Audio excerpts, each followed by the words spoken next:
November 1882. The snow came early to the Bitterroot Mountains that year, heavy and relentless, as if God himself had decided to seal the world away from human interference. Elias Mercer rounded the final bend in the trail, his boots crunching through 6 inches of fresh powder, and stopped cold. A woman stood in the doorway of his cabin, the only structure for 8 miles in any direction, the place he had chosen precisely because no one would ever find it unless they were looking. And this woman, whoever she was, had found it. She held his Winchester rifle, the one he kept loaded by the door. The barrel pointed square at his chest. Even from 30 yards, Elias could see 2 things clearly. She was heavily pregnant, her belly swelling beneath a wool coat that had seen better days. And she was not afraid to shoot. That's far enough. Her voice cut through the wind steady, despite the cold that turned her breath to white clouds. This cabin occupied or abandoned. Elias raised his gloved hands slowly. 15 years alone on this mountain. 15 years of silence and solitude, and the kind of peace that came from never having to explain himself to another living soul. And now, this. A pregnant woman with his gun asking questions she had no business asking. Occupied, he said carefully, measuring each word. By me, has been for 15 years. The woman's eyes narrowed. Even at this distance, he could see them calculating, assessing, deciding whether he was telling the truth or simply trying to reclaim stolen property. Her finger rested on the trigger, not tense, but ready. She knew how to hold a weapon. You don't look like you've been here recently. She gestured with the rifle barrel toward the cabin behind her. No smoke from the chimney, snow piled against the door, food stores untouched until I got here. Elias felt a muscle twitch in his jaw. She had been inside, had eaten his food, burned his wood, made herself at home in the one place on earth he had claimed as his own. The old anger rose in his chest, hot and familiar, but he forced it down. A pregnant woman alone in a Montana winter was not an intruder. She was desperate. I've been hunting, he said. 3 days up in the high country. Elk don't come down this far until December. He took a slow step forward. Now put down my rifle before someone gets hurt. Stay where you are. The command came sharp and immediate. She shifted her stance, bracing the weapon more firmly against her shoulder. I've been here 2 days. No tracks, no signs of life. I thought this place was abandoned. Well, it's not. Another careful step. And you're trespassing. I'm surviving. Her voice cracked slightly on the word, the first sign of weakness she had shown. There's a difference. Elias stopped. He had heard that tone before, years ago in field hospitals during the war. The sound of someone who had pushed beyond exhaustion into the territory where the body simply refused to stop because stopping meant dying. He looked at her more carefully now. The coat was good quality, or had been once. City clothes, not mountain gear. Her face was pale shadows dark beneath her eyes, and her hands, despite their steadiness on the rifle, trembled slightly. How long you been walking? He asked. She blinked, surprised by the question. How long you been walking to get here, in your condition? He nodded toward her belly. Can't have been easy. For a long moment she said nothing. The wind picked up, howling through the pines, and snow began to fall again in thick, heavy flakes. She swayed slightly, and Elias saw the exhaustion written in every line of her body. 2 days, she said finally, from Willow Creek. The last coach to Helena left without me. I had nowhere else to go. 8 miles from Willow Creek, through snow and cold, heavily pregnant alone. Elias felt something shift in his chest.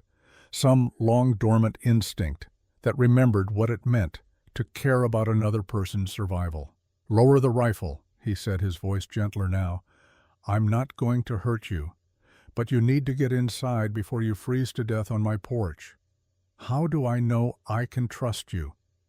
But even as she asked, the rifle barrel dipped slightly, her arms weakening. You don't, Elias admitted, but I'm your best option right now. And that baby you're carrying doesn't care about trust. It just needs warmth.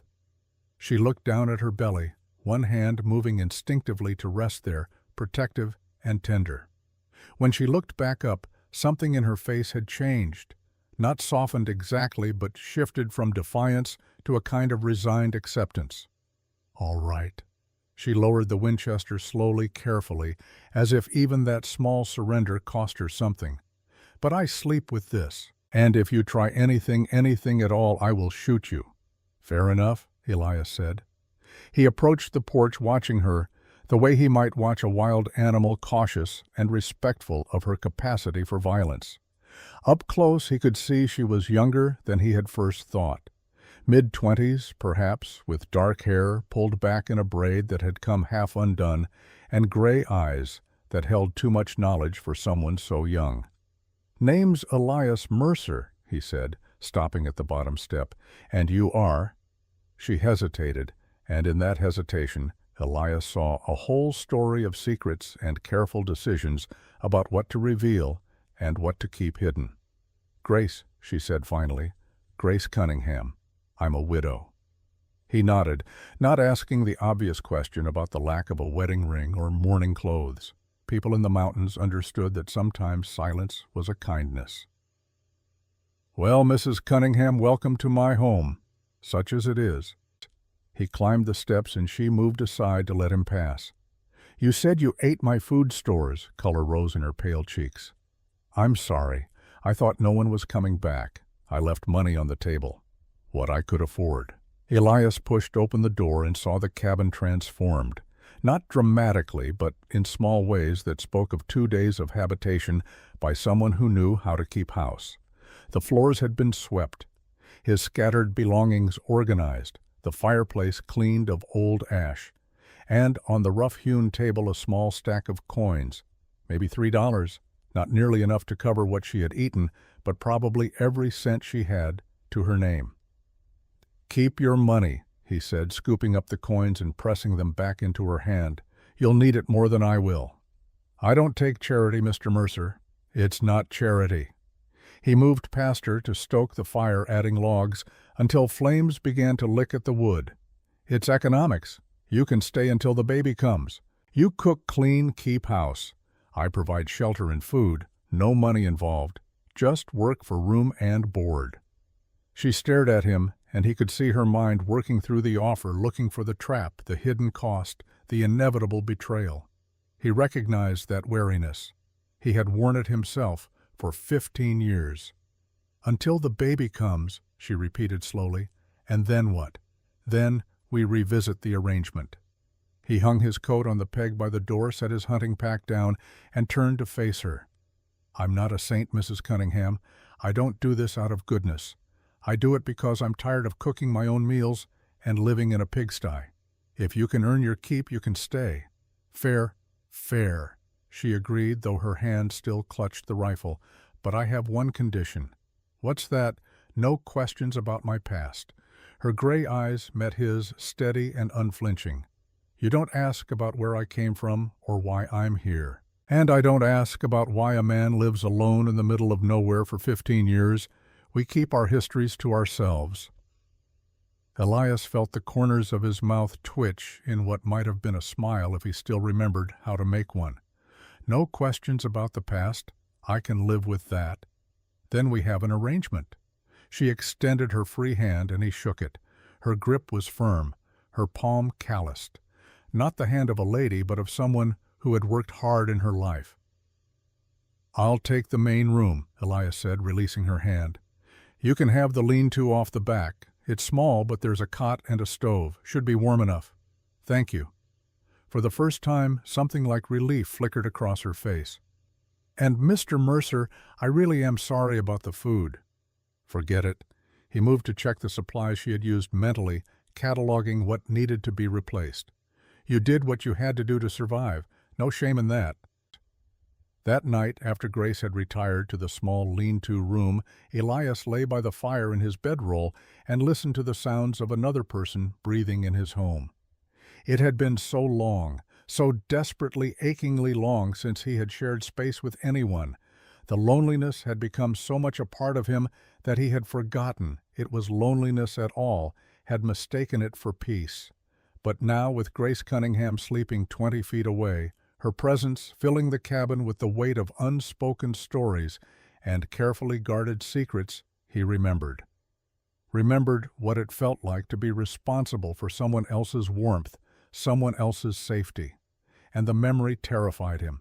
He closed his eyes and saw, as he always did in the moments before sleep, Abigail's face. Beautiful Abigail, who had loved him with a fierceness that should have been enough to keep her alive. Who had died thinking he despised her. Who had taken his child with her into the cold ground because he had been too proud, too wounded, too goddamn stubborn to believe in her innocence. The old guilt rose like bile in his throat. He forced it down, forced himself to breathe, forced himself to remember that the past was past, and nothing he did now could change it. But in the lean-to room, GracE Cunningham cried softly into her pillow, and the sound carried through the thin walls like an accusation. Morning came gray and cold, the sun hidden behind thick clouds that promised more snow. Elias woke to the smell of coffee and frying bacon, and for one disorienting moment he thought he was 20 years younger, married happy. Then reality reasserted itself, and he sat up to find GracE at his stove cooking breakfast with the efficiency of someone who had done this task 1,000 times before. "Morning," she said without turning around. "Coffee's ready. Eggs will be done in a minute." He poured himself a cup from the battered tin pot and took a sip.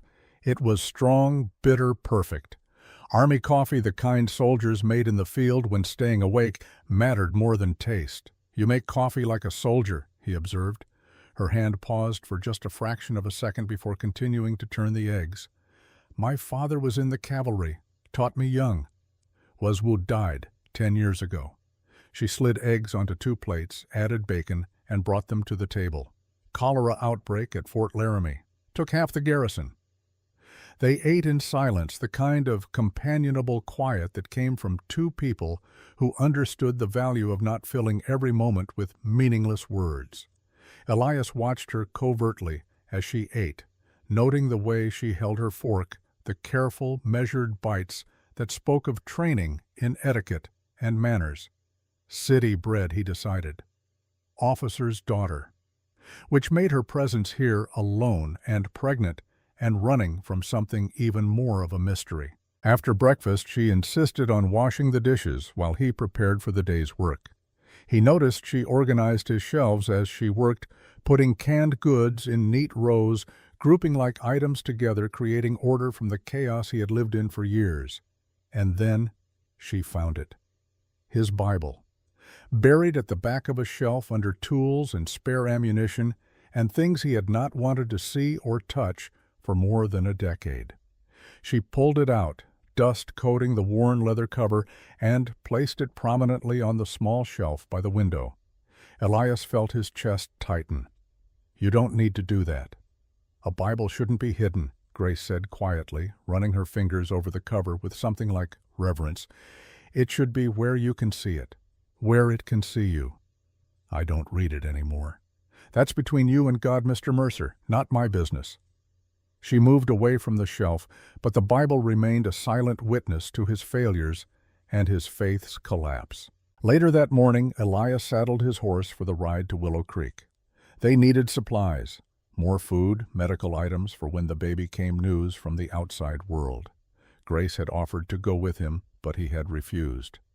8 miles there and back on horseback was no journey for a woman in her condition, especially with more snow coming.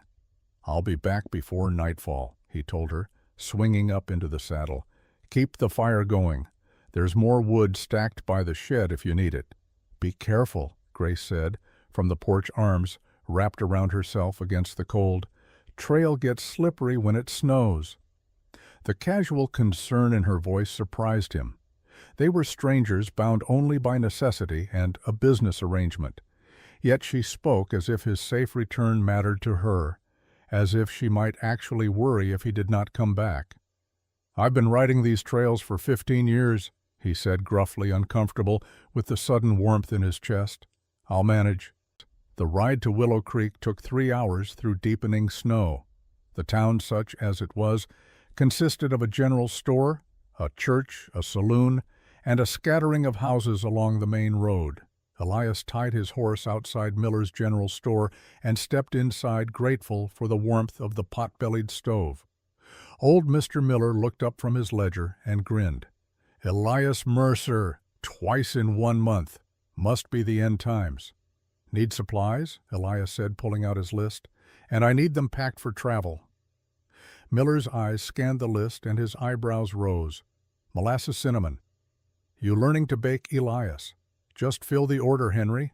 And these medical supplies. Bandages, clean cotton whiskey for sterilization." Miller looked up sharp-eyed despite his age. "You planning on delivering a baby up there?" Before Elias could answer, the door opened, bringing with it a gust of cold wind and Father Duncan McLeish. The priest stamped snow from his boots and nodded to both men, his ruddy Scottish face creased with a smile that never quite reached his eyes.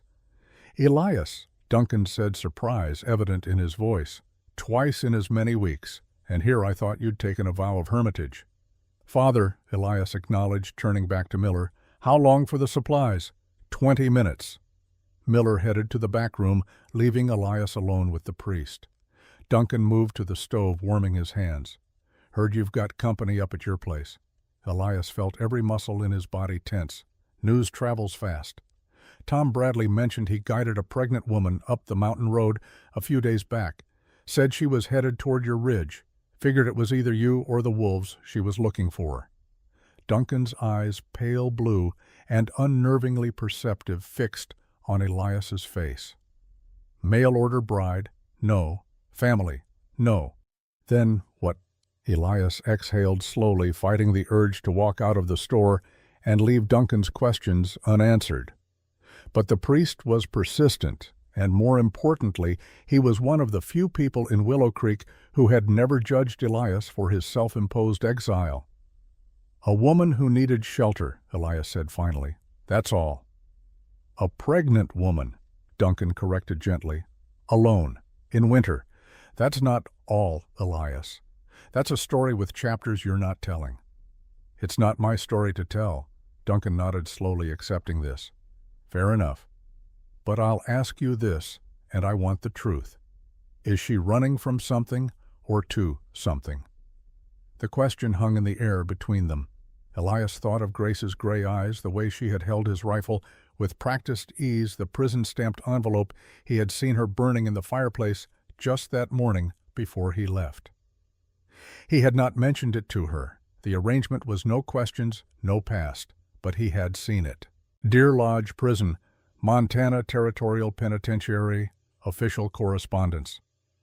"I don't know," Elias admitted, and it was the truth. "And I'm not sure it matters." "It will matter," Duncan said quietly. "It always matters, son. You can run from the past, but you can't outrun it. It catches up eventually, sometimes on horseback, sometimes in a letter, sometimes in the form of a pregnant woman on your doorstep." He paused, then added, "I'll pray for you both, for whatever's coming. Appreciate it, Father." Miller returned with the supplies packed and ready. Elias paid loaded everything into his saddlebags and prepared to leave. As he reached the door, Duncan called out, "Elias, one more thing." He turned. "If she needs sanctuary, the church is always open. And if she needs a midwife when her time comes, Mrs. Henderson in town has delivered half the babies in this valley. Just send word." "I will." The ride home took longer than expected. Fresh snow had covered the trail, making the path treacherous. By the time Elias crested the final ridge and saw his cabin below, smoke rising from the chimney, dusk had fallen. He should have felt relief at the sight. Instead, he felt a creeping sense of unease that he could not name. He dismounted, tied his horse, and carried the supplies toward the cabin. Through the window, he could see GracE moving around inside, tending the fire. Normal, domestic, safe. Then he saw the ashes in the yard. A small pile fresh, the snow around them melted from residual heat. Someone had burned something recently, and it had not been in the fireplace.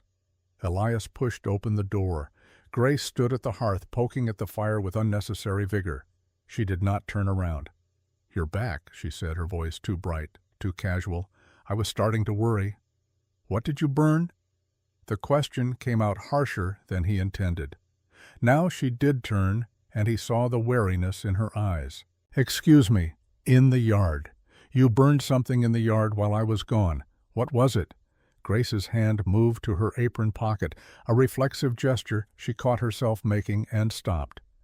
"Just some old letters, personal things I didn't need anymore. Letters from where I thought we agreed no questions about the past." "We did." Elias set the supplies down on the table, his movements deliberate and controlled. "But when a woman burns letters in the snow rather than the fireplace that's not past, that's present tense worry." For a long moment they stared at each other across the small cabin, the fire crackling between them. Then GracE reached into her pocket and pulled out a single envelope. The paper was charred at the edges, but the postmark was still visible. Deer Lodge Prison, Montana Territory. "You saw it this morning," she said. It was not a question. "I saw it. And you said nothing. Wasn't my business." Elias picked up the envelope, studying the official seal. "But if someone in prison is writing to you, and you're burning the letters in the snow, so I won't see them in the fireplace ash, then I need to know. Because whatever you're running from, it might come here, and this is my home." GracE's face had gone pale. "It's not what you think. I don't think anything. I don't know enough to think anything. But that's the problem, isn't it?" He set the envelope down carefully. "Who's in Deer Lodge, GracE?" She sank into a chair, one hand resting on her swollen belly. When she spoke, her voice was barely above a whisper. "My husband." The words fell like stones into still water, sending ripples of implication in every direction. Elias felt the world tilt slightly. "I thought you said you were a widow." "I am, or I will be." She looked up, and he saw tears tracking down her cheeks. "James Cunningham, Lieutenant 3rd Cavalry. Court-martialed 6 months ago for theft of Army payroll. 15 years in Deer Lodge Prison. The shame killed him faster than the sentence. The prison chaplain wrote last month, consumption. He has maybe 2 months left." "So you're not a widow. You're a wife waiting to become one." "What's the difference?" The bitterness in her voice was corrosive. "He's as good as dead, and I'm as good as alone. The Army evicted me from officers' quarters the day after his sentencing. His family wants nothing to do with me. I have no money, no prospects, and a baby coming. Being a widow is cleaner, more sympathetic. People help widows. They just judge wives of thieves." Elias lowered himself into the other chair, processing this new information. Did he do it steal the payroll? Does it matter? It might. GracE wiped her eyes roughly with the back of her hand. "The Army says he did. They had evidence, money found in our quarters, signed receipts in his handwriting. He was convicted by court-martial in less than a day." She paused, then added quietly, "He told me he was innocent, right up until they led him away in chains. He said someone framed him. Do you believe him?" "I don't know." The honesty in those 3 words was devastating. "I wanted to. God, I wanted to, but the evidence was overwhelming, and I was pregnant and scared, and the whole world was falling apart. So I ran. I took what little money I had, and I ran. And now he's dying in a cell, and I don't even know if I should feel guilty or relieved." Elias sat back, the weight of her confession settling over them both. This was more than he had bargained for. A pregnant woman seeking shelter was one thing. A convicted thief's wife, fleeing from shame and suspicion, possibly herself implicated in the crime, that was another matter entirely. But as he looked at GracE, saw the exhaustion and fear and desperate honesty in her face, he made a decision. Perhaps not a wise one. Perhaps one he would regret, but the only one he could live with. "The arrangement stands," he said. "You work, I provide shelter. Your husband's crimes are his own, not yours, and definitely not mine. You're not worried that the Army might come looking. Let them come. I was a Union medic, saved more Army lives than I can count. They owe me more than I owe them." He stood, moving to unpack the supplies. "Besides, you're 8 months pregnant and stranded in a Montana winter. What do they think you're going to do? Steal another payroll? Despite everything?" GracE laughed. It was a small sound, brief and fragile, but it was real. "Thank you, Mr. Mercer." "Elias," he corrected. "If we're going to share a cabin all winter, might as well use first names." "GracE," she said, standing and moving to help him unpack. "And Elias. About the letters, there's one more thing you should know." "What's that?" "The letter wasn't from James. It was from the prison warden, warning me that someone's been asking questions about my whereabouts, someone who's very interested in finding the wife of James Cunningham." The unease Elias had felt earlier crystallized into something sharper, more immediate. "Who?" The letter didn't say. "But whoever it is, they've been to Fort Benton, to Helena, asking at coaching stations and hotels, following my trail." She met his eyes. "I'm sorry I brought this to your door, but I had nowhere else to go." "You keep saying that, nowhere else. But Montana's a big territory. You could have gone anywhere. Why here? Why my cabin?" GracE hesitated, then reached into her other pocket and pulled out a small worn photograph. She handed it to him without a word. It was a military portrait. A young officer in Union blue, handsome and serious, standing beside a field hospital tent, and next to him, arm in a sling, his face younger but unmistakable, was Elias Mercer. "You knew me," Elias said slowly, staring at the photograph he had not seen in 20 years, "or knew of me." "My father served with you, Captain Robert Hendricks, 3rd Cavalry Medical Corps. He died at Fort Laramie, but he talked about you in his letters home. Said you were the best field medic in the war. Said you could bring a man back from the edge of death through sheer stubbornness." She took the photograph back gently. "When I had nowhere else to go, I remembered his letters, remembered he said you'd retired to the Bitterroot Mountains. I didn't know if I'd find you, didn't know if you'd help if I did, but it was the only thread I had left to pull." Robert Hendricks. The name hit Elias like a blow to the chest. He remembered the captain, young, idealistic, brilliant physician who had taught Elias more about field medicine than any textbook, who had died not of cholera but of exhaustion, working 18-hour shifts to save his men during the outbreak, who had a daughter, little girl Elias had met once, dark-haired and serious, maybe 8 or 9 years old. That little girl was standing in his cabin now 20 years older, pregnant and desperate, seeking refuge from a past she could not escape. "Jesus," Elias breathed. "I should have told you from the start," GracE said. "But I thought if you knew you might feel obligated. And I didn't want your help out of debt to my father. I wanted it because you chose to give it." "GracE?" He looked at her, really looked at her, and saw Robert Hendricks in the set of her jaw, the intelligence in her eyes. "Your father saved my life, twice. Once from a Minié ball that would have killed me if he hadn't gotten it out in time. Once from the bottle when I was drinking myself to death after the war." He paused. "So, yes, I feel obligated, but that's not why I'm helping you. I'm helping you because you need it. And because I've spent 15 years alone on this mountain trying to outrun debts I can never repay. Maybe this is one I actually can." They stood in the warm cabin snow falling outside, the fire crackling between them. Two people carrying burdens of guilt and shame, and complicated histories, finding themselves unlikely allies in a winter that promised to test them both.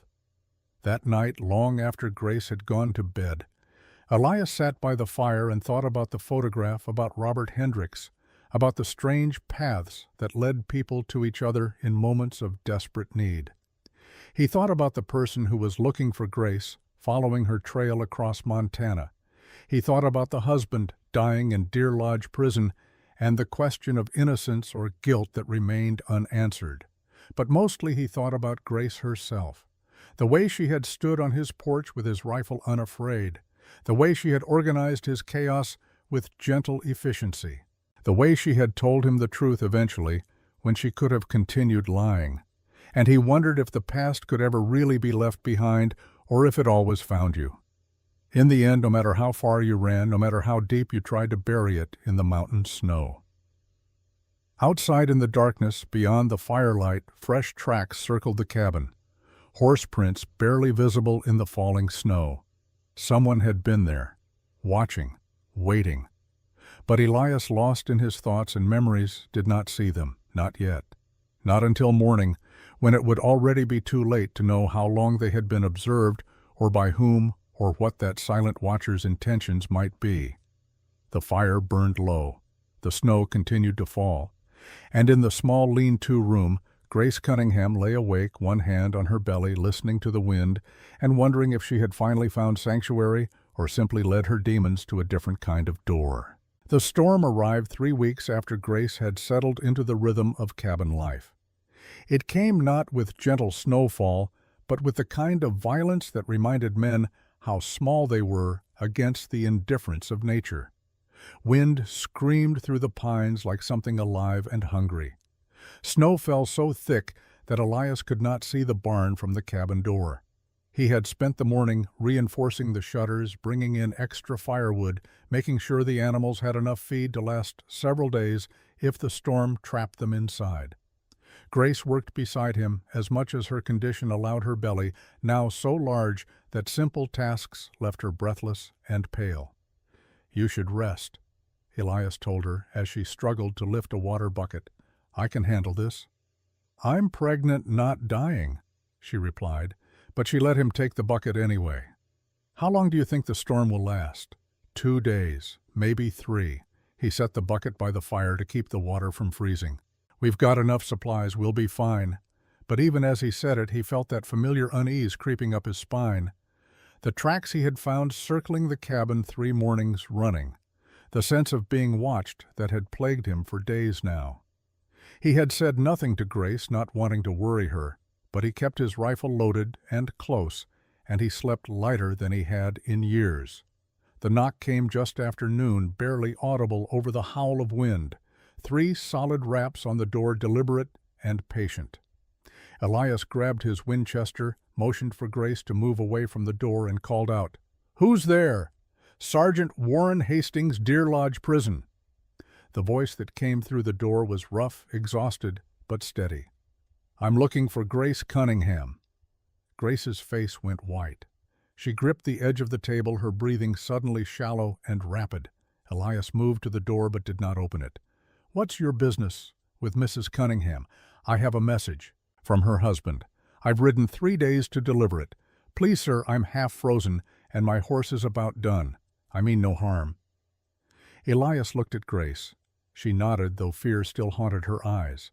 He opened the door. The man who stumbled inside was perhaps 50, weathered and solid, wearing the dark blue uniform of a territorial prison guard beneath a snow-crusted coat. His face was lined with cold and something deeper, a weariness that spoke of years spent witnessing human suffering. He pulled off his hat, ice crackling in his graying beard, and his eyes found GracE immediately. "Mrs. Cunningham," he said, and there was genuine respect in his voice. "I apologize for the intrusion. I know this must be frightening. How did you find me?" GracE's voice was barely above a whisper. "Your father's letters to your husband. Lieutenant Cunningham kept them all. Mentioned Captain Hendricks had talked about a field medic named Elias Mercer who retired to the Bitterroot Mountains." Hastings looked at Elias. "Took me 2 weeks to track down which mountain. People in Willow Creek said you'd taken in a pregnant woman. I took a chance it was her." "What do you want?" Elias kept the rifle pointed down but ready. "To deliver a message and to make an offer." Hastings reached slowly into his coat, pulled out an envelope sealed with official prison wax. "Your husband is dying, Mrs. Cunningham. Consumption. The prison doctor gives him 2 months at most. He's asked to see you. One last time." GracE swayed, and Elias moved quickly to guide her to a chair. She sat heavily, both hands pressed to her belly as if to shield the baby from this news. 2 months, she repeated numbly. "He's really dying." "Yes, ma'am. I'm sorry." Hastings stood awkwardly, snow melting into puddles at his feet. "But there's more. Something you need to know. Something that changes everything." "What could possibly change anything now?" GracE looked up, and Elias saw the old bitterness flooding back into her face. "He's dying in prison for a crime that destroyed both our lives. What's left to change?" Hastings glanced at Elias as if asking permission to continue. Elias nodded. Whatever this was, GracE had a right to hear it. "Lieutenant Cunningham confessed," Hastings said quietly, "to the warden, to the prison chaplain, to me, about the real thief." The cabin went silent except for the wind battering the walls. GracE stared at Hastings as if he had spoken in a foreign language. "What are you talking about?" she finally managed. "Your husband didn't steal that payroll, Mrs. Cunningham. His commanding officer did, Captain Bernard Ashford. The lieutenant took the fall to protect you." The words hung in the air like smoke. Elias watched GracE's face cycle through disbelief, confusion, and finally a dawning horror that made his chest ache. "No," GracE whispered. "No, that's not possible. The evidence, the money in our quarters, the signed receipts. All planted, all forged." Hastings pulled out a second envelope, this one worn and creased as if it had been read many times. "Captain Ashford stole the payroll to cover gambling debts. When the theft was discovered, he needed someone to blame. He chose the lieutenant. Planted evidence. Forged the receipts using copies of the lieutenant's signature from requisition forms." "But James confessed," GracE said desperately, as if clinging to this one fact could make the rest untrue. "He pleaded guilty at the court-martial." "Because Ashford threatened you." Hastings's voice was gentle but relentless. "Told the lieutenant that if he fought the charges, Ashford would implicate you as an accomplice. Said you'd signed some of the payroll receipts, which was true. You hadn't you routine paperwork that Ashford asked you to help with." GracE's hand flew to her mouth. Oh God, the receipts. "He said they needed to be filed before the audit. He said it was just administrative work. I never questioned it. I never thought—" "You had no way of knowing," Hastings said. "Ashford used you to create evidence of your involvement. Then he told the lieutenant, plead guilty and go quietly, or watch your pregnant wife stand trial as your accomplice. The lieutenant chose prison to save you." The dam broke. GracE bent forward, sobs tearing from her chest with such force that Elias thought she might shatter. He knelt beside her chair, one hand on her shoulder, feeling utterly helpless in the face of her grief. "He let them take him," she gasped between sobs. "He let them put him in that hell. For me. And I ran. I abandoned him. I thought he was guilty and I ran." "You didn't know," Elias said quietly. "GracE, you couldn't have known. I should have believed him. He told me he was innocent. He looked me in the eyes and told me, and I was too afraid, too proud, too goddamn cowardly to believe him." She looked up at Hastings, tears streaming down her face. "Does he know that I ran, that I gave up on him? He knows you left. But he doesn't blame you, ma'am. He blames himself for not telling you the truth, for not trusting you with the real reason he took the fall. His last words to me before I left were that you deserved better than a husband who died in chains." "I have to see him." GracE stood abruptly, swaying with the sudden movement. "I have to tell him I'm sorry. I have to tell him about the baby. He doesn't know, does he? About the baby?" "No, ma'am. You left before you knew yourself. Then I have to go. Now. Today." She turned to Elias, desperation bright in her eyes. "How far is Deer Lodge?" 150 miles, Elias said carefully. 4 days' ride minimum in good weather. In this storm with you in your condition, it's suicide." "I don't care. He's dying because of me." "He's dying because he chose to save you," Elias corrected. "Don't dishonor that by killing yourself and his child trying to reach him." "I brought a wagon," Hastings offered quietly, "enclosed with a stove. I can drive Mrs. Cunningham. We'll go slow stop when we need to. There's a midwife at the prison. If the baby comes early, we'll manage." "The baby's due any day," Elias said sharply. "You won't make it 50 miles before she goes into labor, and when she does in the middle of nowhere, in a blizzard, what then? Then we'll deal with it." GracE's voice had taken on a steel edge he had not heard before. "Elias, I left my husband when he needed me most. I let him rot in prison thinking I believed him guilty. I will not let him die alone thinking I never loved him enough to fight for him. You'll die trying to reach him, and the baby with you. Maybe, but at least I'll die trying to do the right thing, instead of running, like I always run." The words struck Elias like a physical blow. And he saw in GracE's face an echo of his own guilt, his own failures, his own history of choosing the coward's path. He thought of Abigail dying while he stood silent and cold, withholding the forgiveness she had begged for. He thought of the 15 years he had spent in this cabin hiding from the consequences of his own pride. "All right," he heard himself say. "But I'm coming with you, both of you." GracE blinked. "Elias, you don't have to do that." "Yes, I do." He moved to the window, looking out at the storm. "There's a way station at Hellgate Canyon, 50 miles. If we make it there, we can reassess. If the weather clears, we push on. If it doesn't, we wait it out where there's shelter and help. And if the baby comes before we reach Hellgate, then I'll deliver it. I've done it before." The lie came easily, smoothly, because the truth was too complicated to explain. He had assisted at births during the war, yes, but the one birth that mattered, the only one that had been his own child, had ended in death and silence and accusations he had been too stubborn to refute. Hastings looked between them, reading the currents of unspoken history flowing beneath the surface of their conversation. "If we're going, we should leave at first light. This storm will blow itself out by dawn. We'll have maybe 24 hours of clear weather before the next system moves in." "Then we leave at first light," Elias agreed. He turned to GracE. "But tonight you tell me everything. No more secrets. If we're riding into this, I need to know exactly what we're facing." GracE nodded. "Everything, I promise." That night, after Hastings had bedded down in the barn with the horses, Elias and GracE sat by the fire. The storm raged outside, but inside the cabin an uneasy peace had settled. GracE wrapped in a blanket Elias, whittling a piece of wood with hands that needed the distraction. "I signed the receipts in August." GracE began, her voice quiet but steady.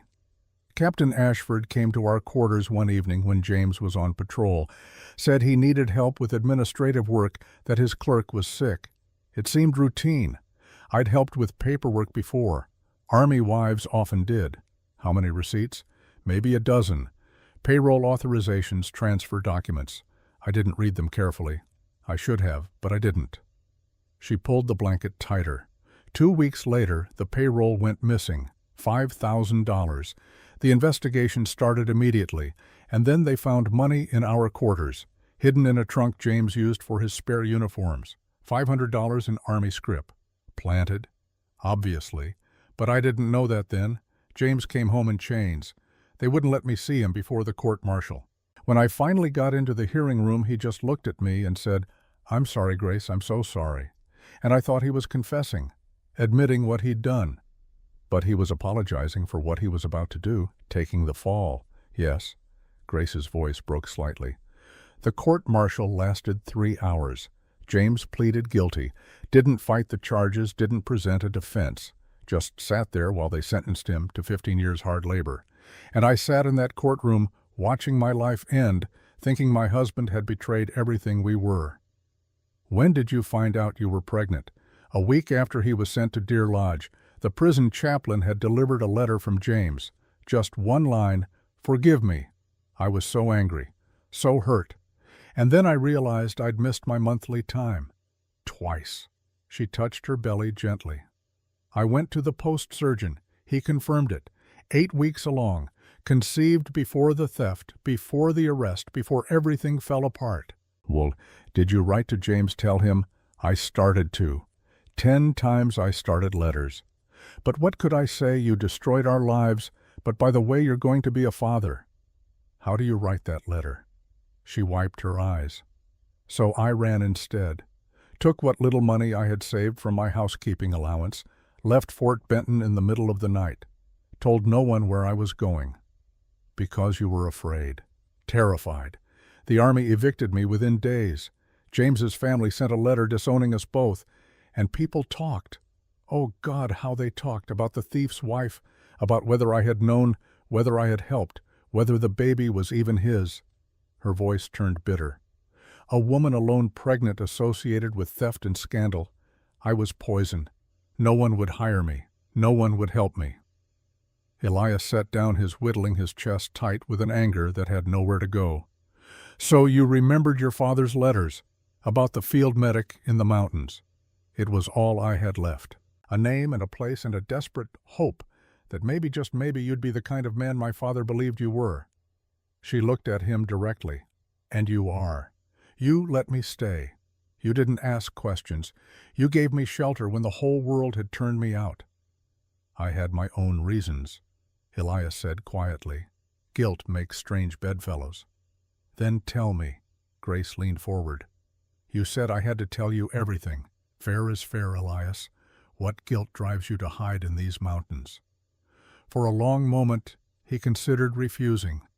The arrangement had been no questions about the past, but they had moved beyond arrangements now into something more complicated and more honest. Her name was Abigail, he began, and once he started the words came like water through a broken dam. Abigail Hendricks, your father's sister. GracE's eyes widened. My aunt? You married my father's sister.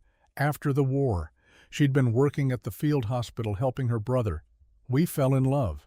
Or I thought we did. Maybe it was just exhaustion and proximity and the need for something beautiful in the middle of all that death. He stared into the fire. She got pregnant before we married. It was a scandal. Her family was furious. We married quickly, quietly. I shipped back out within a month. And when you came home, the rumors had started that the baby wasn't mine, that Abigail had been with other men while I was gone, that she'd trapped me into marriage with another man's child. The old poison rose in his throat. I believed them.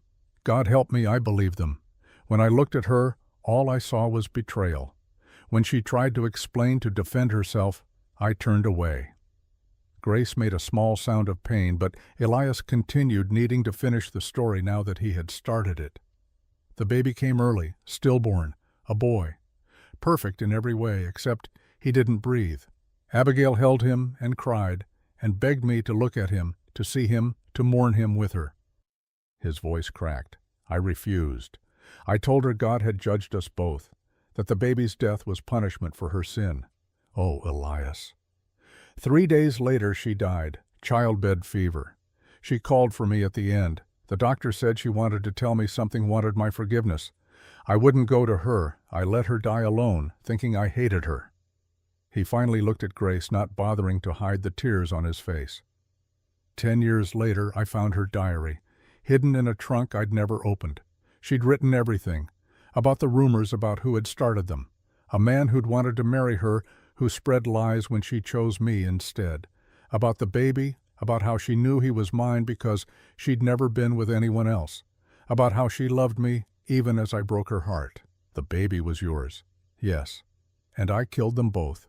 Not with my hands, but with my pride, my suspicion, my inability to believe that someone like her could actually love someone like me. He wiped his face roughly. I came to these mountains because I couldn't live in a world where I'd have to see my reflection and remember what I'd done. I've been here 15 years, and it's not nearly long enough to forget. GracE reached across the space between their chairs and took his hand. Her grip was strong, warm, alive. Listen to me, Elias Mercer. You made a terrible mistake. You listened to lies and let pride destroy your chance at happiness. But you're not alone in that. I did the same thing. I heard accusations about James and I ran instead of fighting for him. We're both cowards who failed the people we loved. That doesn't absolve us. No, but maybe it means we get a chance to do better this time. She squeezed his hand. You're helping me reach James.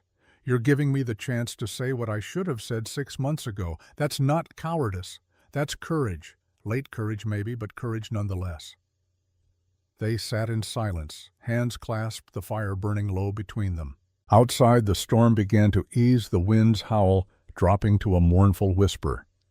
And in that quiet space, Elias felt something he had not allowed himself to feel in 15 years. Hope, not for himself. He was beyond redemption, beyond second chances. But for GracE, for the baby she carried, for the possibility that sometimes, if you were willing to risk everything, you could make one thing right before it was too late. We should sleep, he said finally. Dawn comes early, and it's a hard ride to Hellgate. GracE nodded, released his hand, and stood. At the door to her room, she paused. "Elias, thank you for telling me, for trusting me with your story. We're even now. No more secrets." "No more secrets," she agreed. But they were both wrong. There were secrets, still things not yet revealed, truths, waiting in the snow and the silence. And by the time those final secrets came to light, the world would look very different than it did in that moment of fragile honesty beside the dying fire. Dawn broke clear and cold, the storm's fury spent, leaving behind a world transformed by fresh snow. Elias loaded the wagon while Hastings hitched the horses, moving with the efficient silence of men who understood that time mattered and words did not.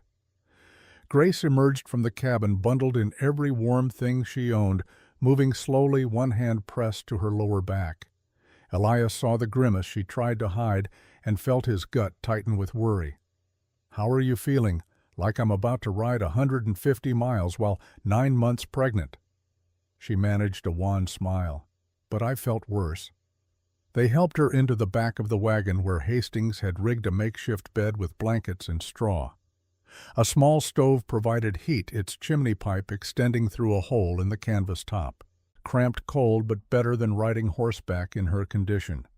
Elias swung up onto his horse rifle across his saddle. "I'll ride ahead, scout the trail. Hastings, you keep her warm and stop if she needs it. We're in no rush." "We're in every rush," GracE called from the wagon. "James is dying." "James has been dying for months," Elias replied more harshly than he intended. "A few extra hours won't matter, but if you go into labor in the middle of nowhere, that will matter. So we do this careful, and we do it right." GracE didn't argue, which worried him more than anything else could have. They moved slowly down the mountain, the wagon creaking and swaying over the rutted trail. Elias rode point, watching for ice patches and fallen branches, anything that might overturn the wagon or break an axle. Behind him, he could hear Hastings talking to GracE in low, steady tones. "Your husband's a good man, Mrs. Cunningham. Best man in that prison, if you ask me. When I told him I was illiterate, that I'd never learned my letters growing up, you know what he did? He taught me.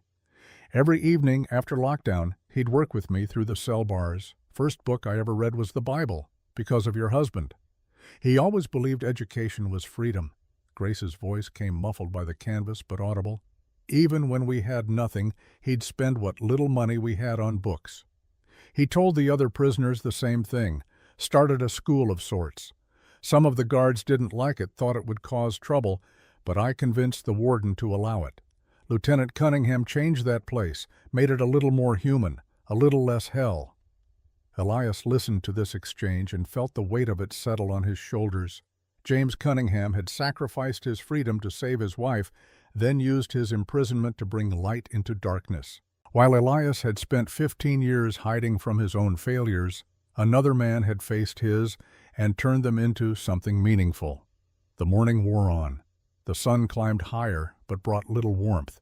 They passed through stands of pine and aspen, across frozen streams, through valleys where the snow lay pristine and unmarked, beautiful and deadly in equal measure. Around midday, Elias called a halt near a sheltered clearing. They needed to rest the horses, and GracE needed to move a stretch, relieve herself in whatever privacy the wilderness could offer. He helped her down from the wagon and watched as she walked a few steps, then stopped, her face going pale. "GracE, I'm fine, just the baby's very active today." "Active or something else?" She met his eyes, and he saw the fear she was trying to hide. "I don't know. Different. Pressure. Like something's shifting." Elias's medical instinct kicked in. How different? Pain different, or position different? Position. "I think, maybe. I've never done this before, Elias. I don't know what's normal and what isn't." Hastings approached, concern evident on his weathered face. "How much farther to Hellgate?" 20 miles, maybe 4 hours at the pace we're going." Elias calculated rapidly. If GracE was starting labor, they had time. If it was false labor, the pressure would ease. If it was something worse, something wrong with the baby's position, or GracE's health, they needed to reach the way station and Miriam Walker's midwife experience as fast as possible. We keep moving, he decided, but we push the pace. Hastings, drive as fast as you can without risking the wagon. I'll ride ahead to Hellgate, let them know we're coming. I'm fine, GracE protested. We don't need to rush. We're rushing anyway, Elias said firmly. He mounted his horse and spurred it forward, leaving the wagon to follow at its own speed. The ride to Hellgate took 2 hours of hard pushing. By the time Elias saw the way station emerging from the trees, his horse was lathered and blowing. He dismounted in the yard and hammered on the door. Ezra Walker opened it, surprise crossing his dark, seamed face. Elias Mercer, didn't expect to see you down off that mountain till spring. I need Miriam. There's a pregnant woman coming, maybe in labor, maybe not. We're headed to Deer Lodge, but she might not make it that far. Ezra's expression shifted instantly from surprise to competence. Miriam, he called into the house. Got a birthing coming. To Elias he said, bring her in when she gets here. We'll set up the back room. Miriam Walker appeared, wiping her hands on an apron, her gray hair pulled back in a neat bun. She was perhaps 65, small and wiry, with a kind of face that had seen everything and been surprised by nothing. How far along? She asked Elias. 9 months, maybe a week or two early. She's been having pressure movement, but no contractions yet that she's mentioned. First baby? Yes. Then it could be days yet. First ones take their time. But Miriam was already moving, pulling out clean linens, setting water to boil, preparing with the efficiency of a woman who had delivered more babies than she could count. What's she doing traveling this close to her time, going to see her dying husband in Deer Lodge prison? Miriam's hands stilled for just a moment, then resumed their work. That's a hard journey for a woman in her condition, hard in more ways than one. The wagon arrived 20 minutes later. GracE was pale but composed as Elias and Hastings helped her inside. Miriam took one look at her and nodded. Let's get you lying down, child. I need to examine you. I'm fine, really. We just need to rest the horses and then keep going. You're not going anywhere until I've checked that baby. Miriam's tone brooked no argument. She led GracE to the back room and closed the door. Elias paced the main room while Ezra made coffee, and Hastings saw to the horses. The minutes stretched like hours. Finally, Miriam emerged, her expression neutral. Baby's dropped. She's in early labor whether she knows it or not. Could be hours, could be days, but that baby's coming soon. Can she travel? Hastings asked. She can do whatever she sets her mind to, Miriam said dryly. Question is whether she should. Deer Lodge is 100 miles from here. If she goes into active labor on the road, you'll be delivering that baby in a wagon, or worse, in the snow. Is seeing her husband worth risking both their lives? He's dying. GracE's voice came from the doorway. She stood there, one hand on the frame for support. And he's innocent. He took the blame for a crime he didn't commit to save me. I will see him before he dies. I will tell him I believe him, that I love him, that he's going to be a father. Even if it kills me. Might kill the baby too, Miriam said bluntly. Then I'll die knowing I tried to do the right thing instead of the safe thing. GracE's eyes were fierce. I've been safe my whole life. Safe and scared, and it's gotten me nothing but regrets. No more. Ezra spoke up quietly. There's another way. Faster, but more dangerous. The old mining road through Copper Ridge cuts 40 miles off the journey to Deer Lodge. Rough as hell, but in winter, with snow covering the worst ruts, might be passable. How rough? Elias asked. Steep grades, narrow passes. One bad stretch where a wagon could slide right off the mountainside if you're not careful, but it'd get you there in 2 days instead of 4. We take it, GracE said immediately. GracE, if something happens on that road, there's no help, no shelter, nothing but wilderness and cold. Then you'll deliver the baby, Elias. You said you'd done it before. He had said that. A lie that was about to be tested if GracE went into labor in the middle of a mountain pass. But looking at her face, at the determination burning there, he knew arguing was pointless. We take the mining road, he agreed. But we wait out the night here. Let you rest. Let the horses rest. We leave at first light. GracE nodded, accepting this compromise. That night, while GracE slept in the back room under Miriam's watchful eye, Ezra pulled Elias aside. "There's something you should know. Man came through yesterday, asking about a pregnant woman headed this way, said he was looking for the wife of a prisoner from Deer Lodge." Elias felt ice form in his veins. What kind of man? Military bearing. Officer, I'd say, though he wasn't in uniform. Nervous. Kept looking over his shoulder like he expected someone to follow him. Had the look of a man running from something. "Did you tell him anything?" "Told him I'd seen no one. But Elias, he was heading toward Deer Lodge. Same direction you're going. And he had that look. You know the one I mean. Desperate men do desperate things." "You think he's dangerous?" "I think he's scared. And scared men are more dangerous than angry ones." Ezra met his eyes. "You're walking into something complicated. That woman's husband confessed, you said, implicated someone else, someone with everything to lose." "Captain Bernard Ashford," Hastings said, emerging from the shadows. "The real thief. I didn't want to worry Mrs. Cunningham, but the warden mentioned Ashford's been making inquiries about the lieutenant's confession about his wife's whereabouts. Man's terrified the truth will come out." "He's coming for GracE," Elias said slowly, the pieces falling into place. "To silence her. To make sure she can't corroborate her husband's story. Or to use her as leverage. Make her testify that the lieutenant was delusional, that his confession was the ramblings of a dying man." Hastings' face was grim. "The lieutenant told me if anything happened to get his wife to the U.S. Marshal in Helena. Show them the documentation he prepared. But Helena's farther than Deer Lodge, and Mrs. Cunningham won't go anywhere except to her husband. Then we get her to Deer Lodge, fast, before Ashford finds her." They left at dawn, taking the mining road as planned. The track was exactly as bad as Ezra had warned, worse, in some ways, better in others, where snow had smoothed the roughest patches. The wagon lurched and groaned as Hastings navigated switchbacks that seemed designed to test a man's faith in gravity. Elias rode ahead and behind alternately, watching for signs of pursuit for Ashford or anyone else who might be following, but the trail remained empty, save for their own tracks.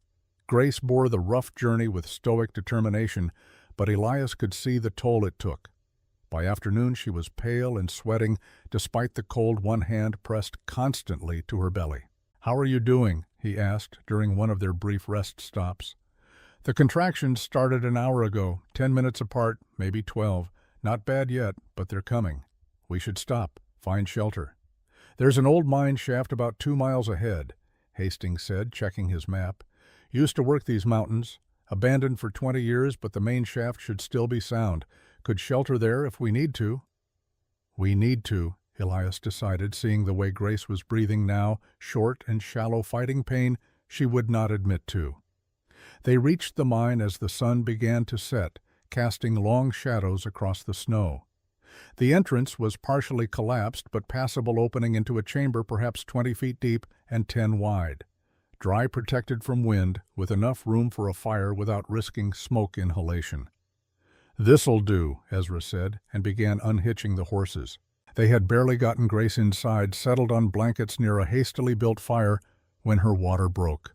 The gush of fluid soaked through her skirts, and her face went white with shock and fear. "No," she whispered. "No, not yet. We're still 60 miles from Deer Lodge. I haven't seen James yet. I haven't told him."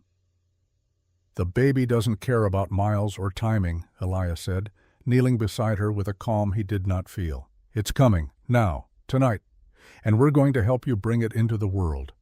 "I'm scared," GracE admitted, and the raw honesty in her voice nearly broke him. "I know. I'm scared too. But I'm here. Hastings is here, and we're not going to let anything happen to you or this baby. I promise." The labor that followed was the longest night of Elias's life. GracE labored for 4 hours, then 6, then 8, the contractions coming harder and faster, until she was crying out with each one, her voice echoing in the stone chamber. Hastings stayed at her head, holding her hands, talking to her in low, steady tones, reciting prayers and Bible verses that GracE clung to like lifelines. Elias worked between her legs, checking dilation, monitoring the baby's progress, drawing on half-remembered medical training and pure instinct. He thought of Abigail dying in a different room, in a different time, while he stood silent and cold. He thought of the baby that had not breathed the son he had never mourned properly. He would not fail again. Not this time. Not this child. Not this woman who had trusted him with her life and her husband's memory. "Push GracE," he commanded, as the baby's head crowned, "hard as you can." She bore down with a sound that was more battle cry than scream, and the baby's head emerged, then shoulders, and then with a rush that left Elias's hands full of slippery, wriggling life, the entire infant slid into the world, a girl, perfect, beautiful, and utterly, terrifyingly silent. "Why isn't she crying?" GracE gasped. "Elias, why isn't she crying?" He did not answer, too focused on clearing the baby's mouth and nose, on rubbing her chest, on doing everything he remembered from field medicine and desperate prayers. The baby remained limp blue, not breathing. "No," he heard himself saying. "No, not again. Not this time. Breathe, damn you. Breathe." He turned the infant face down, supporting her tiny chest with one hand, and struck her back firmly between the shoulder blades. Once, twice, a third time harder. And then, like a miracle, a cough, a sputter, and finally the most beautiful sound Elias had ever heard in his life. A baby's cry, loud, angry, gloriously alive. "She's breathing," he said, his voice breaking. "GracE, she's breathing. You have a daughter." He wrapped the baby in clean cloth and placed her on GracE's chest. GracE, exhausted and crying and more beautiful than any person had a right to be after 8 hours of labor, cradled her daughter and wept. "Hello, little one," she whispered. "Hello, Hope. I'm your mama, and your daddy is waiting to meet you." They rested there in the mine shaft, the fire crackling, the baby nursing GracE drifting in and out of exhausted sleep. Hastings had gone outside to check the horses to give the new mother privacy. Elias sat against the wall watching GracE and the baby, feeling something vast and overwhelming threatening to drown him. He had delivered a child, had brought life into the world instead of death, had kept his promise. The sound of hoofbeats brought him to his feet, rifle in hand. Too many horses. Not just Hastings returning, someone else. Multiple someones. He moved to the mine entrance and saw them. 3 riders coming up the trail in the last light of dusk. Hastings stood in the snow, hands raised, facing a man on horseback who held a pistol aimed at his chest. "Where is she?" the man demanded. "Where's GracE Cunningham?" Captain Bernard Ashford had found them. But before Elias could move, before he could raise his rifle or call out a warning, a 4th rider appeared behind the others, older, smaller, wearing the dark coat and white collar of a priest. Father Duncan McLeish, mounted on a sturdy mountain horse, carrying in his saddlebags something that would change everything. "Lower your weapon, Captain," Duncan said calmly. "These people are under the protection of God and the territorial law, and I have a message that makes your presence here both irrelevant and criminal." Ashford turned his horse pistol, now swinging, toward Duncan. "Who the hell are you?" "Father Duncan McLeish from Willow Creek Parish, and I've just come from Deer Lodge Prison. I'm afraid I have news. Lieutenant James Cunningham died this morning. But before he passed, he left something for his wife. Something that's going to make your life very difficult, Captain Ashford." Inside the mine, GracE heard the name and let out a sound somewhere between a sob and a wail. No, he can't be. I was so close. I was almost there." Elias stood frozen between the mine and the confrontation outside, trapped between a woman who had just lost everything and a man who had come to destroy what little remained. And in his arms, baby Hope began to cry, as if she understood that the world she had been born into was more complicated and more broken than any infant should have to face. The night was far from over, and the truth, when it finally came to light, would test them all in ways none of them had imagined. Father Duncan McLeish remained mounted, his hand steady on the reins despite the pistol aimed at his chest. In the dying light, his face held the kind of calm that came from years of facing human darkness and finding it less frightening than the judgment of God. "I said lower your weapon, Captain Ashford." Duncan repeated his Scottish burr more pronounced than usual. "Or would you prefer to add assaulting a man of the cloth to your growing list of crimes?" Ashford's hand trembled, but the pistol did not waver. "That woman is a material witness. I have every right to question her about her husband's delusions." Delusions! Duncan reached slowly into his saddlebag, his movements deliberate and unthreatening. "Is that what you're calling a dying man's confession now?" The warden at Deer Lodge had a different name for it. He called it the truth. The ravings of a consumptive prisoner mean nothing without corroboration. "Then perhaps you should hear what Lieutenant Cunningham left behind before making that judgment." Duncan pulled out a thick envelope sealed with both wax and the official stamp of Deer Lodge Prison. "This is addressed to GracE Cunningham, and by territorial law, I am obligated to deliver it to her. If you interfere, you're obstructing a legal document delivery. That's a federal offense, Captain." Elias used the distraction to step out of the mine entrance rifle, raised and aimed. "He's not alone anymore, Ashford. You've got 3 guns on you now, 4 if Mrs. Cunningham can reach hers, and I promise you we're all better shots than you are." Ashford's eyes darted between Elias, Duncan, and Hastings, calculating odds he did not like. Slowly, reluctantly, he lowered his pistol. "Smart choice," Elias said. "Now dismount. Slow. Keep your hands where I can see them." Ashford climbed down from his horse, and Hastings moved quickly to take his weapon. The captain's 2 companions, hired guns by the look of them, were disarmed as well, and herded together near the mine entrance. "Elias?" GracE's voice came from inside the mine, weak and frightened. "What's happening?" "Everything's fine," he called back, though his eyes never left Ashford. "Father Duncan's here. He has a letter from James." The silence that followed was profound. Then, quietly, GracE said, "Bring it to me, please." Duncan dismounted and handed his reins to one of Ashford's now disarmed men. He carried the envelope into the mine as if it were a sacred relic, and perhaps it was. The last words of a dying man to the wife he had saved and lost. Inside, GracE sat propped against the stone wall, baby Hope sleeping in her arms. Her face was tear-stained and exhausted, but when she saw the envelope, something shifted in her expression. Not quite hope, but not despair either. A kind of desperate readiness for whatever truth awaited. "He made me promise to find you," Duncan said gently, kneeling beside her.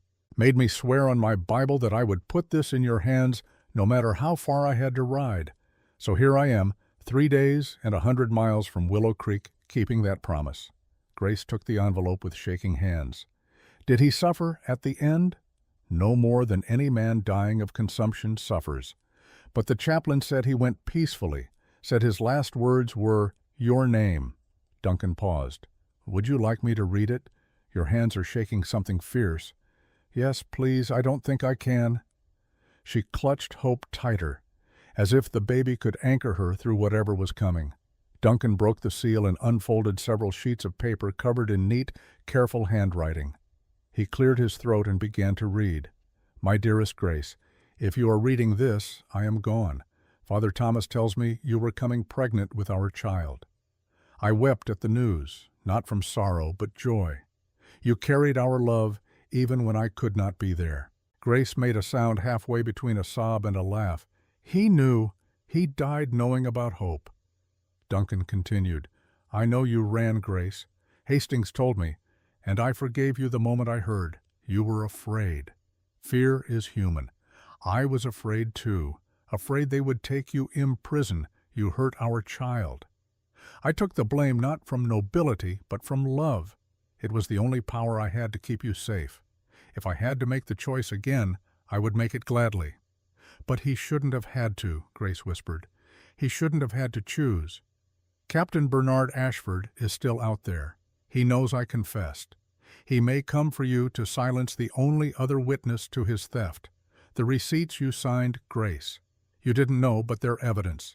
If you read this, go to the U.S. Marshal in Helena. Show him the letter I've enclosed. My full confession with details only the real thief would know. They will protect you."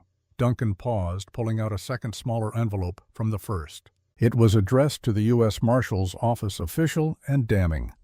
"There's more," Duncan said quietly and continued reading. "Name our child something that means hope. Raise her or him to know that love is sacrifice, that grace is unearned, and that redemption is always possible, even for cowards like me who died in chains." "You weren't a coward," GracE said fiercely to the empty air, to the ghost of the man who would never hear her. "You were braver than anyone I've ever known." Duncan's voice grew thick with emotion as he read the final lines. "I love you. I forgave you. Now forgive yourself. Do not waste the freedom I bought with my silence. Live grace. Live fully. Love again if you can. And when our child asks about me, tell them their father's greatest act was not dying in prison, but choosing to let the woman he loved be free, your husband, James." The letter fell silent, but its words echoed in the stone chamber like a benediction. GracE bent over Hope, her tears falling onto the baby's sleeping face, and wept with a grief so profound that it seemed to fill the very walls of the mine. Elias stood in the entrance, watching his own face wet. He thought of Abigail's diary, of the words he had read too late to matter, of the forgiveness he had refused to give when it could have meant everything. James Cunningham had died in chains, but he had died free of bitterness, free of blame, free of the poison that had consumed Elias for 15 years. Hastings, standing guard over the prisoners, removed his hat and bowed his head. Even Ashford's hired men looked uncomfortable, as if witnessing something too sacred for their cynical eyes. Duncan folded the letter carefully and placed it in GracE's lap. Then he did something Elias had not expected. He lifted baby Hope from GracE's arms and held her up, as if presenting her to heaven itself. "In nomine Patris et Filii et Spiritus Sancti," he intoned. "This child born in darkness and pain, born of love and sacrifice, I baptize in the name of the Father, and of the Son, and of the Holy Spirit. What name do you give her, GracE?" GracE looked up, tears still streaming. "Hope. Hope Abigail Cunningham." She glanced at Elias. "Hope for what James wanted. Abigail for the woman who taught someone I love that forgiveness is possible." Elias felt something break open in his chest, something that had been sealed for so long he had forgotten it could open at all. Duncan smiled and touched the baby's forehead with water from his canteen. "Hope Abigail Cunningham, I baptize you in the name of all that is holy and true. May you grow in grace and strength, knowing you were loved before you were born and blessed before you drew breath." Hope woke at the touch of cold water and let out an indignant wail. The sound broke the solemn moment, and despite everything, despite the grief and exhaustion and fear, GracE laughed. "She has opinions," she said, taking her daughter back. "Strong ones, apparently." "Like her mother," Elias observed, moving into the mine, "and probably like her father, too." Outside, Ashford finally found his voice. "This is very touching, but it changes nothing. A dying man's letter is not legal evidence. Without corroboration, my word against his."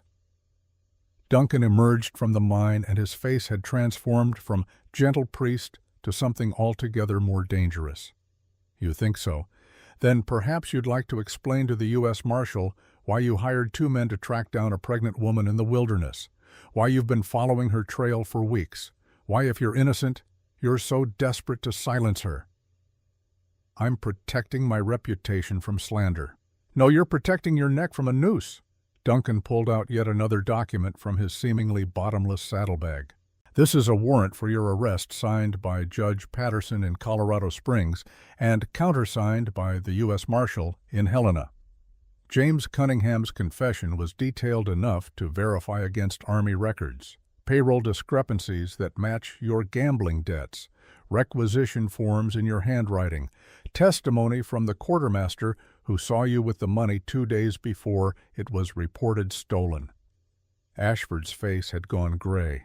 "That's impossible. There was no evidence." "There was plenty of evidence." It was just easier to blame a lieutenant than investigate a captain, but James Cunningham spent his dying months making sure the truth would come out. He wrote to every person who might have seen something, might remember something. He built a case against you from a prison cell because he knew even if he didn't live to see it, his wife would need protection. You're lying. I'm a priest's son. Lying's not in my repertoire. Duncan handed the warrant to Hastings. Sergeant, as an officer of Deer Lodge Prison, you're authorized to take this man into custody pending transfer to federal authorities. Hastings took the warrant with something like satisfaction on his weathered face. Captain Bernard Ashford, you're under arrest for theft of government property, fraud, and conspiracy. You'll be held at Deer Lodge pending trial. This is outrageous. I have rights. I demand— You demand nothing.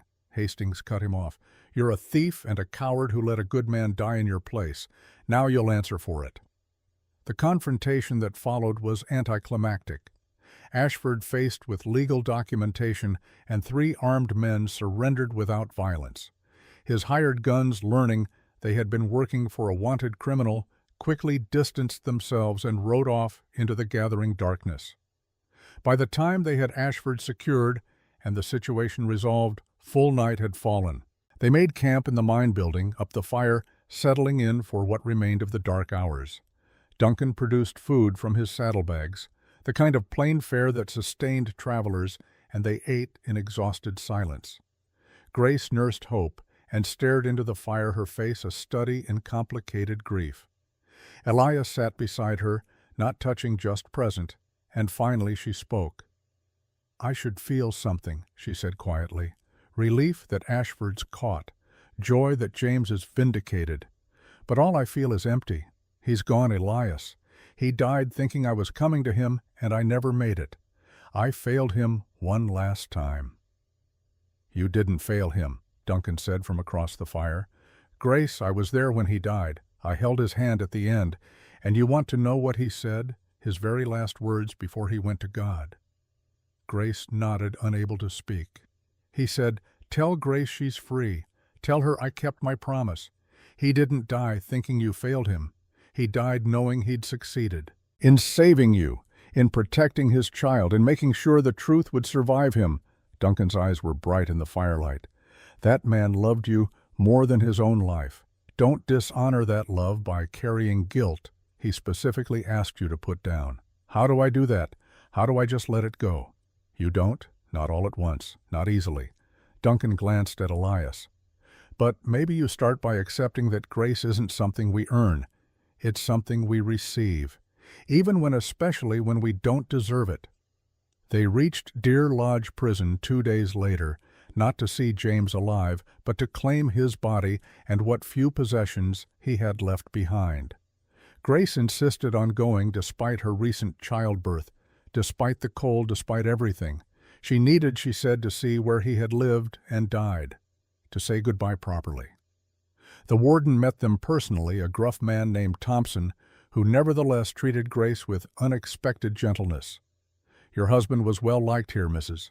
Cunningham. He made this place better. We're sorry for your loss.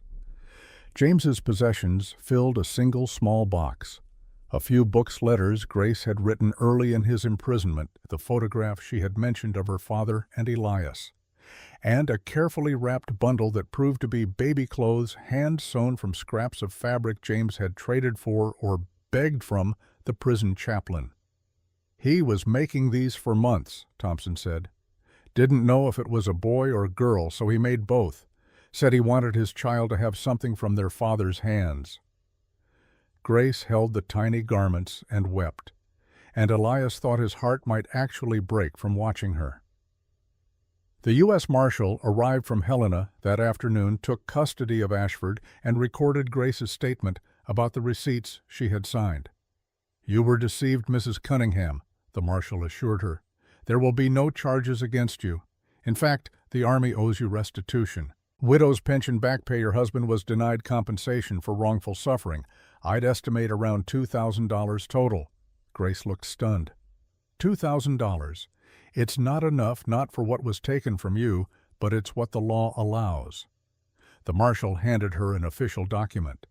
This will take a few months to process, but the money will be sent to wherever you direct." After the marshal left, after Ashford was led away in chains to the same cells where James had died, after all the official business was concluded, Elias found GracE sitting alone in the prison cemetery. James's grave was fresh, the earth still dark, marked by a simple wooden cross the other prisoners had carved. She wasn't crying anymore, just sitting in the snow, hope bundled against her chest, staring at the grave, as if she could will the man beneath the earth to rise and meet his daughter. $2,000, she said when Elias sat down beside her. "I could go anywhere. Back east to family who disowned me, California, Denver. Start over somewhere nobody knows the story." "You could," Elias agreed. "Or I could stay, in Montana, where my husband died, but where my daughter was born." She looked at him. "Where there's a man who delivered her in a mine shaft and hasn't left my side since. Where there might be something like home if I'm brave enough to choose it." Elias felt his breath catch. "GracE, you don't owe me anything. You're free now, vindicated. You have money options, a whole life ahead of you." "I don't want options. I want certainty. And the only thing I'm certain of is that when I think about where I want Hope to grow up, I see mountains, and a cabin, and a man who taught me that broken people can still build something worth keeping. I'm not asking you to stay out of obligation or gratitude." "Good, because I'm not offering to stay for those reasons." GracE shifted Hope in her arms. "I'm offering because in 2 months of living in your cabin I was happier than I'd been in years, because you gave me shelter when I had nowhere to go, because you rode into a storm and helped me birth my daughter and didn't flinch when armed men came for me. Because you're a good man, Elias Mercer, even if you don't believe it." "I'm broken," he said roughly. "Damaged. I couldn't save my own wife and child. Neither could I save my husband, so we're even." She reached out and took his hand.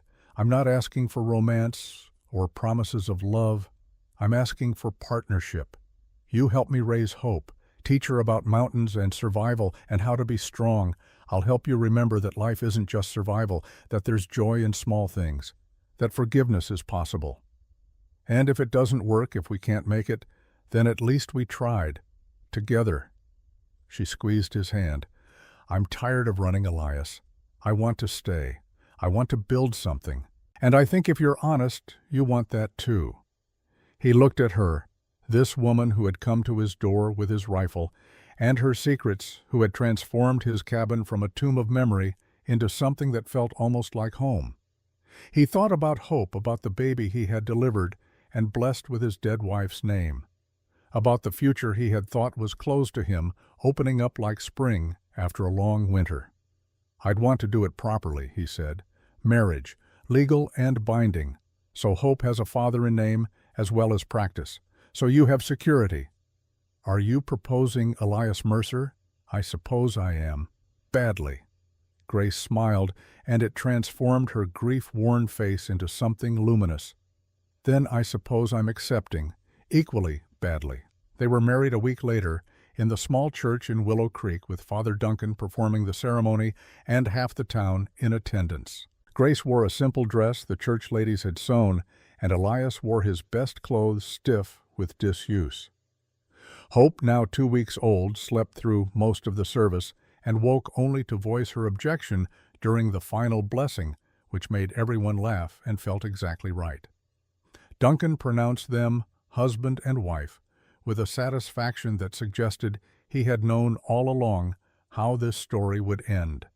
"What God has joined, let no man tear asunder," he intoned, "and Elias, you may kiss your bride." The kiss was chaste, careful, a promise of something that might grow into love, but was for now simply commitment and hope. When they parted, Hope was watching them with dark, serious eyes that seemed to understand more than any baby should. "Welcome to the family, little one," Elias whispered to her, and for the first time in 15 years, he meant it when he smiled. Spring came early that year, as if nature itself had decided they had suffered enough winter. By late March, snow was melting off the lower slopes, revealing the first brave shoots of wildflowers. Elias had spent the winter months expanding the cabin, adding a proper bedroom for him and GracE, a nursery for Hope, a root cellar that would keep food fresh well into next winter. GracE worked beside him when she could, and when she couldn't, she filled the cabin with small touches that made it feel lived in rather than simply inhabited.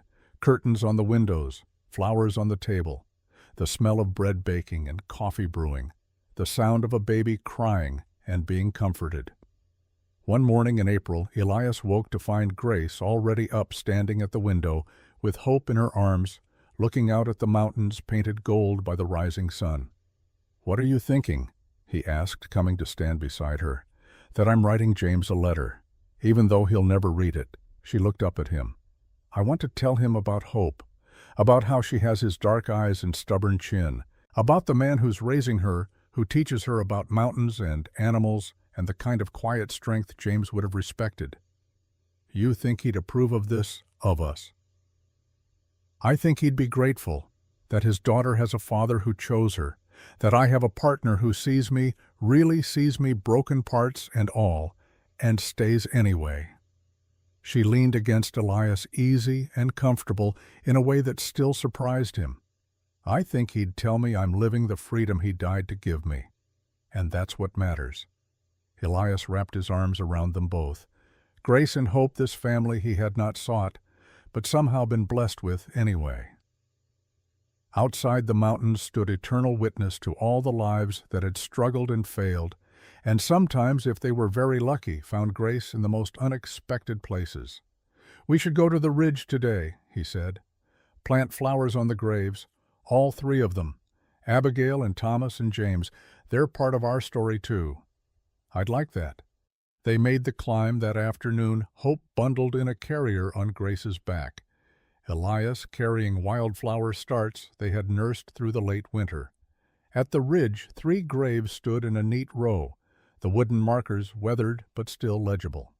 GracE knelt by James's grave, the one they had arranged to move from Deer Lodge to this high place where the wind sang through the pines.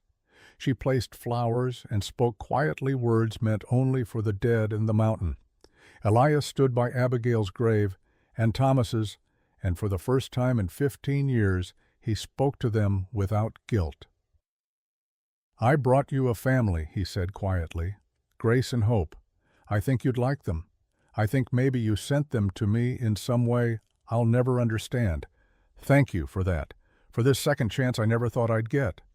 When they walked back down the mountain as the sun set, Hope asleep and content. GracE's hand in his, Elias felt something he had not felt since before the war, since before the grief and guilt and self-imposed exile. Peace. Not the peace of forgetting, but the peace of acceptance. The past would always be there, carved into the ridge like those graves, permanent and unchangeable. But the future was still being written one day at a time, one choice at a time, one small act of grace building on another, until something like redemption emerged from the ruins of what had been lost. That night, after Hope was asleep and the fire-banked Elias and GracE sat on the porch and watched stars emerge in the vast Montana sky. The air smelled of pine and earth and the promise of summer. "Do you think we'll be happy?" GracE asked. "I think we already are," Elias replied. "We just didn't notice because we were too busy expecting something different." She laughed, the sound carrying across the valley like music. "I suppose you're right. Happiness isn't what I thought it would be. It's quieter, simpler, more like contentment than joy. Nothing wrong with contentment, it lasts longer. Spoken like a true mountain man." They sat in comfortable silence, the kind that came from 2 people who had learned they did not need to fill every moment with words. Inside, Hope stirred and made a small sound, then settled back into sleep. Outside, the world turned slowly toward summer, toward warmth, toward all the ordinary miracles that made up a life. GracE leaned her head on Elias's shoulder. "Thank you," she said quietly, "for giving me a place to land when I was falling. Thank you for teaching me it's not too late. For grace, for new beginnings, for choosing to stay when you could have gone anywhere. There's nowhere else I'd rather be, And in that moment, on a porch in the Bitterroot Mountains, with a baby sleeping inside, and the ghosts of the past finally at rest on the ridge, above two broken people who had found each other in the darkest winter, discovered what they had been searching for all along. Not perfection, not the erasure of pain, not even the kind of passionate love that songs celebrated and stories promised, but something better, something that would last. Home.